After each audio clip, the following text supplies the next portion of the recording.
So in trying to determine your niche, think about a pain point, right? Think about what is that one thing that you are known for, that you are so much better at than all of your competition, and just focus on that. That's your niche.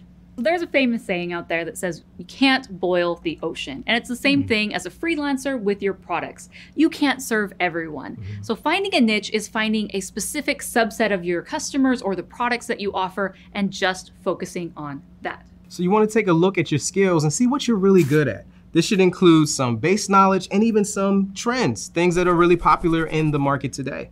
So let's say that I make pottery and I offer everything you could ever want, right? But let's say the majority of my customers actually buy my vases because I have a really cool design and people love it, and it's just the way that I do it is super unique. That's my niche and that's what I should focus on. Kind of like that scene in Ghost with Patrick Swayze on the pottery wheel.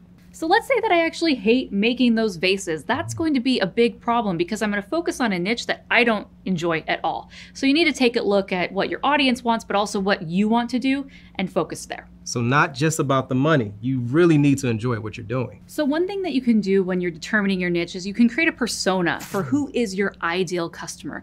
So let's say my ideal customer, he's an urban client, he's age 25 to 35, his name's Billy, let's just like give him a name and a face, right?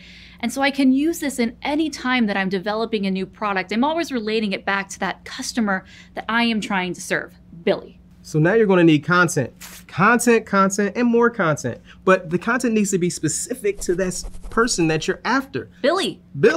You need to realize, what does Billy look for and where is Billy looking for it? Billy's a young guy. He's probably not on MySpace, right? Don't go there. Maybe not even on Facebook. Let's say Billy, for the most part, is only on Instagram. That's good to know. And another thing to think about is, how is Billy consuming this media? You want to think more of just than blog posts, but you also have infographics, tutorials, videos. Podcasts. Exactly. So the next thing you want to do, and you actually should consider, is collaborating with other people in your industry and in your market. So if I make ceramics, I shouldn't see everyone else who makes ceramics as competition, right? Because I have my specific niche. They probably serve a different niche. So it's in our best interest to partner and collaborate so we can get to each other's markets and audiences and share the wealth. The key is consistency. What you put in it is definitely what you get out of it. And especially once you start to monetize, like your website and your blog, it'll make everything that you're doing now so much worth it. With that being said, check out our other videos where we talked about some of these things and creating an email sign-up list, creating your own blog.